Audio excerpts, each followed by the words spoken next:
Good afternoon. My name is Ken Lipman, and I was one of the original 7 Dwarfs. I probably had the least contact with Soia than any of the other gentlemen in the front of the room today, and that is largely because, as a student at the University of Chicago, my chief and unwavering goal was to not be noticed and never be called upon by a professor to speak. This was somewhat due to shyness, but it was also because academic law was never really my interest, and deep discussions of legal theory and issues was not something I really greatly enjoyed. My goal was to be a trial lawyer. I wanted to be more Perry Mason than Carl Llewellyn. But the University of Chicago did not make life easy for a person like me, and no one made it less easy than Soia Mentschikoff. I had 2 courses with Soia in law school, Elements and Commercial Law, UCC. One memory of the Elements course is that if your professor Xeroxes a Schlegel glue factory case every year for 30 years, you will not be able to read it unless you are Clark Kent and have X-ray vision. However, my chief memory of Soia as my professor was her main technique was to basically answer nothing. And that was only if you could hear her.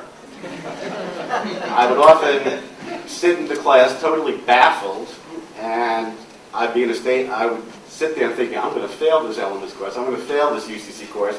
So I would go down from the back row at the end of class and kind of listen in and hoping she would answer questions other kids were asking. And thinking maybe there's some candlelight in the darkness. However, what I learned from these sojourns down to the front of the room is that I suspect Soia never gave a straight answer to a question in 40 years of teaching. And I found this confusing and frustrating, and I got to admit to this day when I get a UCC question, I get a sweat down my spine. But I learned that Soia's intent here was, I learned what her intent, and that was basically she wanted her students to be self-reliant and to have independent thought. And if you were lucky, you got a little bit of guidance from her. And indeed what I learned that to Soia, the most moronic thought of a student that came to him or herself on his own was better than a wise thought put there by her or someone else. Soia was really more Socratic than Socrates.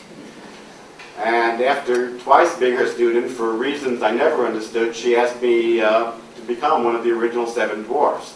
I was amazed that she would ask me, and needless to say, I was delighted and honored to come down here to be with her. And I was petrified as to whether I could competently be a professor of personal federal income taxation and legal writing 6 weeks after graduating law school. So I, in essence, went from being a petrified student to a petrified professor literally overnight. So before we began teaching, for one of the rare moments, I went to Soia's office to ask for advice on what I should do and what I shouldn't do as a teacher. And I thought now that I was a law school professor, I was in the club, and I would actually get some answers from Soia. And needless to say, I was wrong. Her advice was as opaque as it was when I was a student. But the spirit was the same. And basically Soia said, be confident, think for yourself, and you'll do just fine. And that was the only specific advice they ever gave.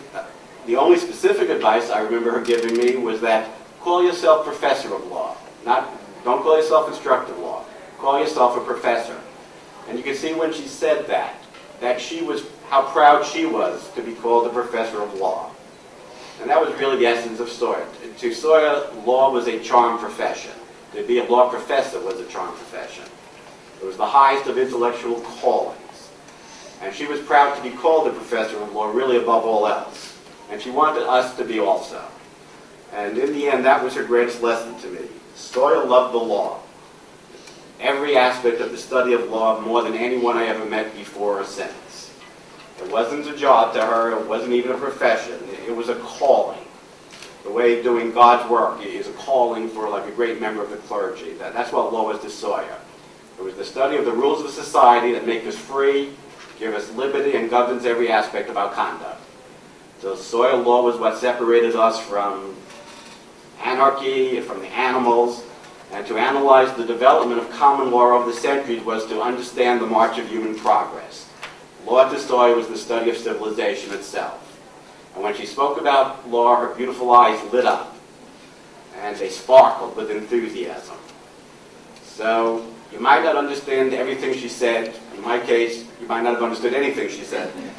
And you could have been baffled, but you could not help but be affected by her enthusiasm and love for the study of the law, and her belief that to understand and approve the law was the noblest of all endeavors. So even for a person with a limited interest in academic law, having Soya's life touch mine was an experience I would never forget and one that influenced me forever. She showed me a respect and love for our profession that I bear to this day, and I know everyone in this room feels the same way.